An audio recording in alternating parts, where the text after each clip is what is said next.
भारत के आंध्र प्रदेश के चित्तौड़ जिले के तिरुपति में तिरुपति की पहाड़ी पर विराजमान तिरुपति बालाजी विश्व के सबसे प्रतिष्ठित मंदिरों में से एक है। तिरुपति बालाजी मंदिर 7 चोटियों से घिरा हुआ है, जिस वजह से तिरुपति बालाजी मंदिर को 7 पहाड़ियों का मंदिर भी कहा जाता है। तिरुपति बालाजी से प्राचीन के कई पौराणिक कथाएं जुड़ी हुई हैं।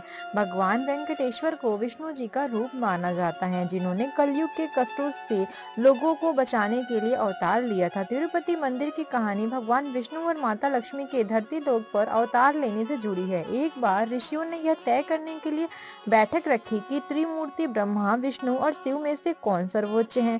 उन्होंने महर्षि भृगु को यह महत्वपूर्ण कार्य सौंपा, क्योंकि वह अपनी बुद्धिमत्ता और निष्पक्षता के लिए प्रसिद्ध थे।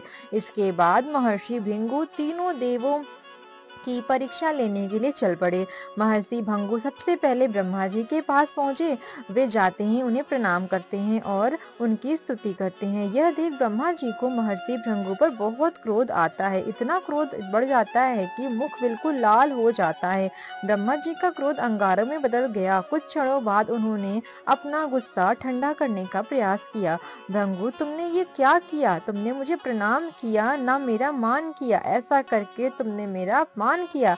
फिर भी मैं तुम्हें इसलिए क्रोधवश में कुछ नहीं कर रहा हूँ, क्योंकि तुम मेरे पुत्र हो। इसी कारण से मैं अपने क्रोध को दबा रहा हूँ। मैं यही देखना चाहता था ब्रह्मदेव कि आप मेरा ऐसा आचरण देख अपने मुख पर क्रोध रोक पाते हैं या नहीं। अब मुझे आज्ञा दीजिए। ब्रह्मा जी से भेंट करने के बाद महर्षि भृगु भगवान शिव से मिलने कैलाश भगवान शिव ने जैसे ही महर्षि भृगु को आते हुए देखा, वो प्रसन्न हो गए। महर्षि भृगु महर्षि ऋषि का आलिंगन करने लगे। पधारिए महर्षि भृगु, आपका स्वागत है। आपका मेरा आलिंगन स्वीकार कीजिए। महादेव, आपने हमेशा ही धर्म और वेदों की मर्यादाओं का उल्लंघन किया है। आप इन दुष्ट राक्षसों और असुरों को जो वरदान देते हैं, उनके कारण सृष्टि को कई प्रकार के संकटों का सामना करना पड़ता है। इसी कारण मैं आपका आलिंगन कदापि स्वीकार नहीं करूंगा। महर्षि भृगु के मुख से यह बातें सुनकर भगवान शिव गुस्से से लाल हो उठे। उनका क्रोध इतना अधिक बढ़ गया कि वह त्रिशूल उठाकर भृगु पर प्रहार करने लगे। महर्षि भृगु, आपका इतना साहस कि आप अपशब्द बोलकर मेरा अपमान कर रहे हैं। नहीं नहीं प्रभु, इस तरह ऋषि भृगु पर प्रहार करना आपके लिए उचित नहीं। अपने क्रोध को शांत कीजिए। क्रोध प्रलय और सर्वनाश का प्रतीक है। मुझे क्षमा कीजिएगा महादेव। यदि मेरे कारण आपको कोई कष्ट हुआ हो तो मैं यहाँ जिस प्रयोजन से आया था, आपका क्रोध देखकर मुझे उसका उत्तर मिल गया। अब मुझे आज्ञा दीजिए। इस घटना के बाद महर्षि भृगु ने बैकुंठ धाम की ओर प्रस्थान किया।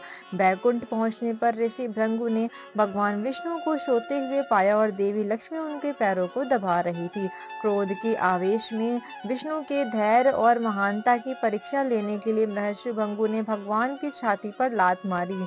जहाँ लक्ष्मी भाग्य की देवी के रूप में निवास करती है, भगवान विष्णु ने अपने नेत्र खोले और ऋषि भृगु के पैर पकड़कर बोले, प्रिय ऋषि भृगु, यदि मैंने आपको कोई असुविधा पहुंचाई हो तो मैं क्षमा चाहता हूँ। कृपया मुझे अपनी छाती पर प्रहार करने के लिए अपने पैर में होने वाले दर्द को कम करने दीजिए। भगवान की विनम्रता और क्षमा से स्तब्ध ऋषि भृगु अपने कृत्य के लिए पश्चाताप से भर गए। भगवान विष्णु महर्षि प्रभु के चरणों को दबाने लगे। अपने पति प्रेम देख महर्षि भृगु की आंखों में आंसू आ गए। उन्होंने महसूस किया कि भगवान विष्णु सर्वोच्च देवता थे, जो सभी प्राणियों के लिए सहिष्णुता, क्षमा और सुरक्षा के प्रतीक थे। महर्षि भृगु बिना कुछ बोले वहां से वापस लौट आए।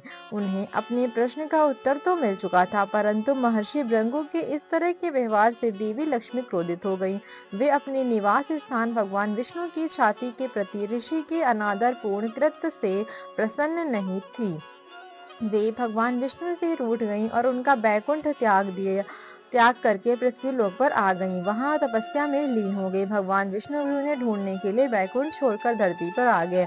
उन्होंने माता को जंगलों और पहाड़ियों पर ढूंढा, लेकिन माता लक्ष्मी कहीं नहीं मिली। बाद में भगवान विष्णु एक पहाड़ी पर रहने लगे, जिसे आज वेंकटागिरी की चोटियों की चाबी में विश्राम करने लगे। वे दिन पर दिन बहुत ही ज्यादा कमजोर हो चुके थे। ब्रह्मा जी और शिव जी से विष्णु जी की यह हालत देखी नहीं गई। माता लक्ष्मी को ढूंढने में भगवान विष्णु की मदद करने ब्रह्मा जी और शिव जी भी आ गए और गाय और बछड़े का रूप धारण करके पृथ्वी पर आ पहुंचे। यह गाय राजा चोल के पास थी, लेकिन एक रोज उस गाय ने दूध देना बंद कर दिया। पौराणिक कहानियों के मुताबिक वह गाय एक पहाड़ी पर जाकर अपना सारा दूध भगवान विष्णु को पिला देती थी। महाराज, जो गाय और उसका बछड़ा जंगल से मिले थे, वह गाय अब दूध देना बंद कर दिया है और रोजाना ना जाने वह गाय अपने बछड़े के साथ कहाँ गायब हो जाती है और कुछ देर बाद ही लौट आती है। ऐसा कैसे हो सकता है? तुम्हें उस पर नजर रखनी चाहिए। आखिर वह दूध क्यों नहीं दे रही है? रोजाना वह कहाँ जाती है? मुझे पूरी खबर दो। सेवक ने गाय का पीछा किया। उसने देखा कि गाय तो अपना सारा दूध चींटियों की उस बावी में गिरा देती है जिसमें भगवान विष्णु श्रीनिवास के निवास कर रहे हैं और विश्राम कर रहे हैं, ताकि भगवान विष्णु गाय का दूध पी सके और उनकी भूख मिट सके। सेवक सब कुछ देख लेता और गुस्से में आकर उस गाय की तरफ कुल्हाड़ी फेंकता, लेकिन तभी भगवान विष्णु प्रकट होते और गाय को बचाने के लिए वह कुल्हाड़ी उनके माथे पर लग जाती। कुल्हाड़ी से लगी उस चोट का निशान आज भी वेंकटेश्वर की मूर्ति में कायम है।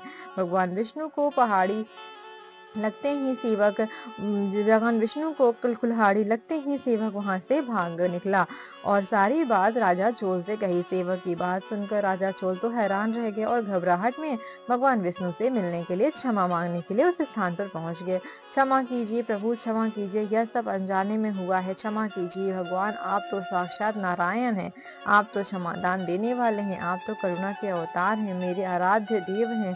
भगवान विष्णु ने राजा चोल को क्षमा कर दिया और एक वरदान भी दिया कि मैं तुम्हें क्षमा करता हूँ और एक वरदान देता हूँ कि तुम अपने अगले जन्म में अक्सा के राजा के रूप में पैदा होगे और तुम्हारी एक पुत्री होगी जिसका नाम पद्मावती होगा और तुम्हारी पुत्री पद्मावती का विवाह मेरे अवतार यानी वेंकटेश्वर से होगा। और फिर राजा चोल ने अक्स राजा के रूप में अगला जन्म प्राप्त किया और देवी लक्ष्मी ने पद्मावती के रूप में उनके घर में जन्म लिया और समय बीता। इधर पद्मावती बड़ी हुई, उधर श्रीनिवास यानी कि भगवान वेंकटेश्वर, जो कि भगवान विष्णु के ही अवतार थे, उन्होंने सपने में राजा को यह वरदान याद दिलाया है कि उन्होंने राजा चोल को पिछले जन्म में दिया था कि राजा को भगवान विष्णु की कही बात याद आ गई और फिर उन्होंने श्रीनिवास और राजकुमारी मावती के विवाह की बात को स्वीकार किया। और खाटू श्याम बाबा का मंदिर, प्रसिद्ध मंदिर, राजस्थान के सीकर जिले में स्थित है।